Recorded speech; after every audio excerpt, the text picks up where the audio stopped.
Yesterday, NATO allies activated our defense plans. The military conflict between Russia and Ukraine continues. There are reports that Russian troops have reached Kiev, the capital of Ukraine. Meanwhile, NATO has made a big announcement. NATO announces military deployment in Eastern Europe.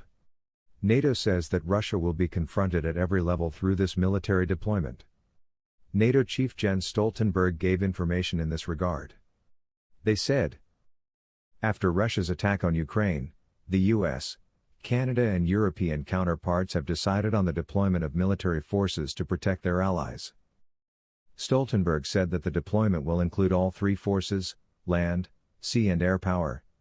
Issuing a statement in this regard, he said, yesterday NATO members activated their security plan.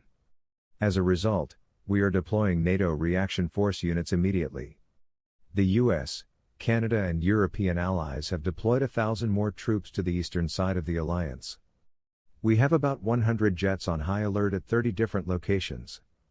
And there are also more than 120 ships in the Mediterranean high north. These also include 3 strike carrier groups. There should be no room for misunderstandings here. We will do whatever is necessary to protect each of our allies. NATO is ready for every inch of its security. Russia's intentions increased NATO's concern. It is believed that behind this decision is a Russian attack on a ship in Romania. Romania is a member of NATO. In such a situation, NATO has decided to answer it. Jens Stoltenberg said, Russia's aim will not end on Ukraine. Russia's attack on Ukraine is much more than an attack on Ukraine. This is not only devastating for the people there, but it is also an attack on the entire European security system. Therefore, this is a serious matter and the decision to deploy the NATO response force from all three sides was necessary. He expressed his respect for the soldiers of Ukraine. Let us tell you that after the attack on Ukraine, there is also an alert in its neighboring countries Romania, Poland, Latvia, Estonia. Here too, the army has been asked to be ready for any attack by imposing an emergency. Actually, all these countries are members of NATO. The thing that knocks Russia. Russia has indicated several times that it will not tolerate the expansion of NATO towards the Russian border.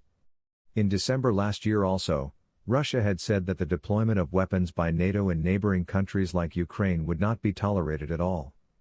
After this, gradually the deployment of force on the Ukrainian border and now this attack is clearly giving testimony that what is Russia's action plan for NATO.